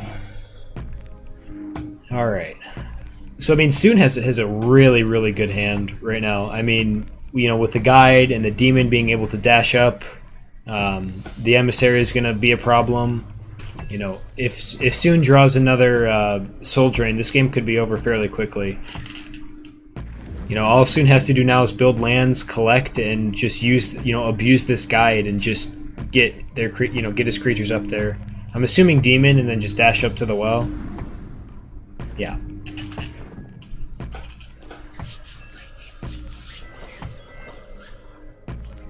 So after the Manta Rider nerf, you know, I'm assuming that, you know, Amoeba still plays Manta Rider here, but you're not getting as much value as you could out of it. Yeah, so the clear was nice, but you know, all Soon has to do is hit, you know, the 5/3 into the Manta Rider. I mean, even a Wind Soldier clears this, and you know, there's not much else. You know, the 2/2 that drops isn't going to give that much tempo, not anymore at least. With this not being able to, you know, move anywhere on the board, pretty much, they took its charge 2 away. Now it's just kind of a 5/3 body, and as we can see, it just gets cleared.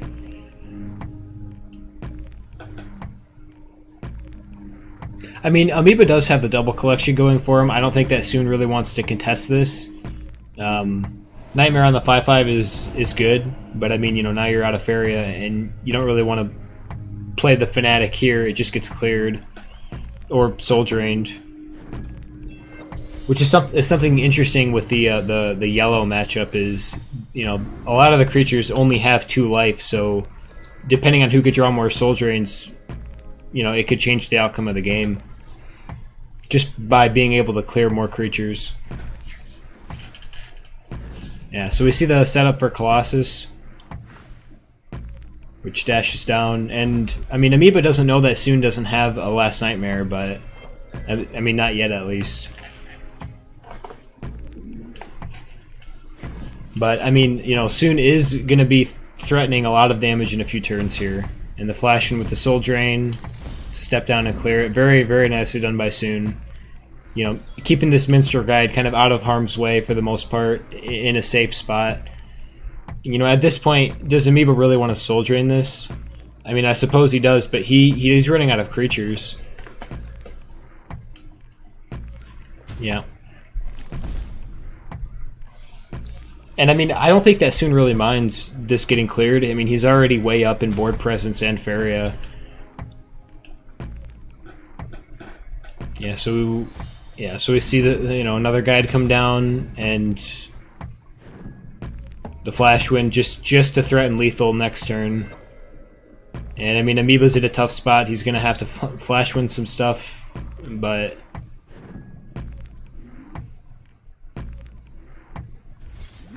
yep,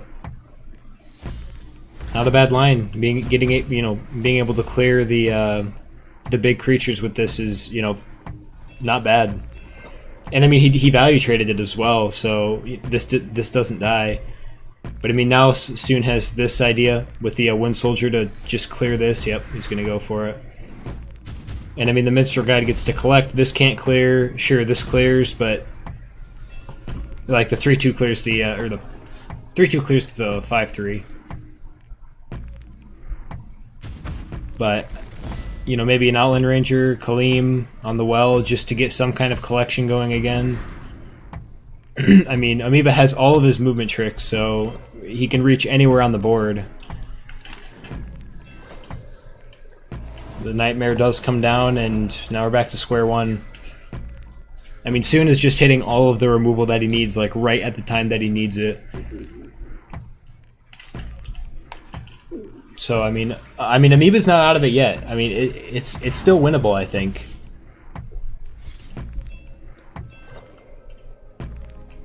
But we're just gonna have to see how this one plays out. It's just going back and forth all the time.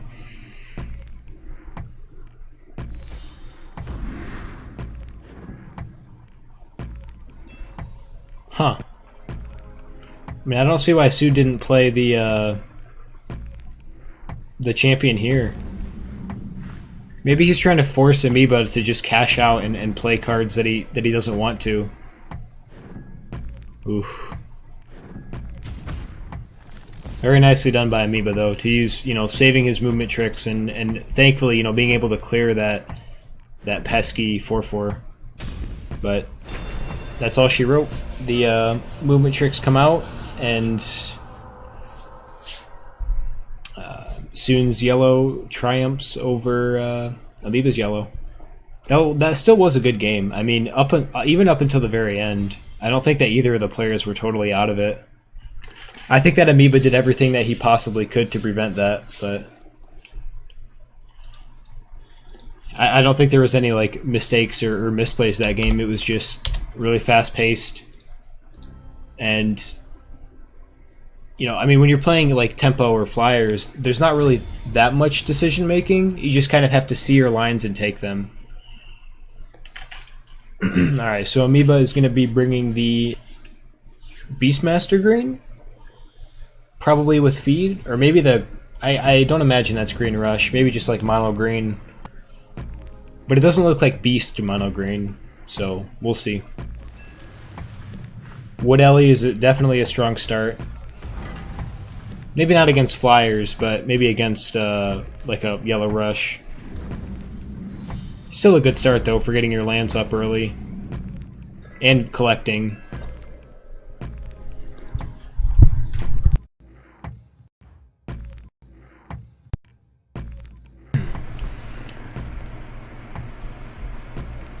But what does Amoeba do here?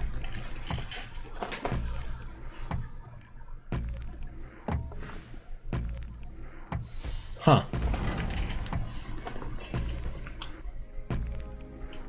I think Amoeba was bluffing here, you know, kind of threatening, you know, do you want to step here and collect and then, you know, risk me having a buff in value trading? I think it might have worked. Nope. Yeah, Soon doesn't want any of that. He's just gonna go right for him.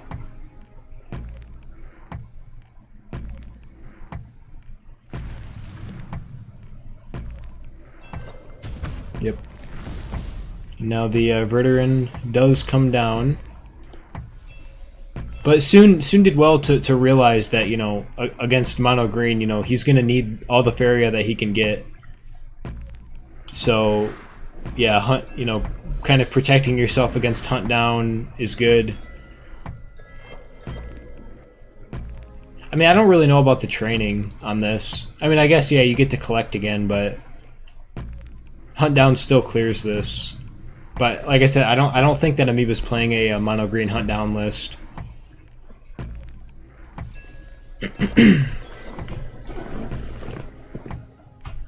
Could have some ideas of like, yeah, hitting face or hitting the boar and then soldiering, or just collecting. That works too. I think Soon just gonna try to outpace now.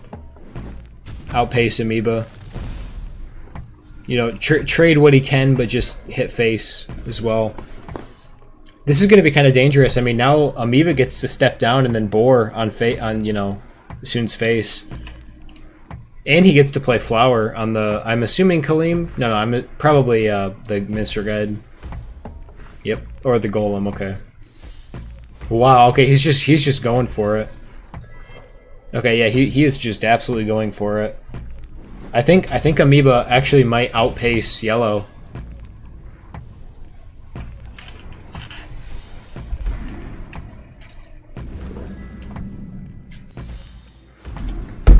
But, I mean, Soon's not going to give up without a fight. Soon does have lethal this turn. I mean, Flower's going to come in really clutch. He's going to have to, take the 5-3. I mean, I imagine he would take the 5-3 because then he at least doesn't get that one extra Faria of collection. But, yep. Or maybe, okay, the 5-2. Oof. I don't think Nightmare matters here. Actually, yeah, I mean, he can't even play it if he wanted to. Well, yes, he can. Oh my gosh, he can. Yep, and then dashes on, yeah. Wow. I saw that list, I saw that line, but I didn't think that he would have time to play it with the like the collecting with the 0-1. That was a really, really smart line. Oof, not quite enough. He's gonna have to feed.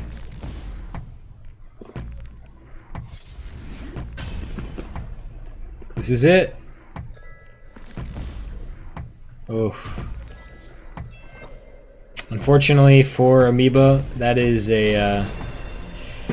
I mean, that game came right down to it. like right down to the last few turns and top decks. But unfortunately for Amoeba, Soon does take the 3-0 victory, advancing to the next round.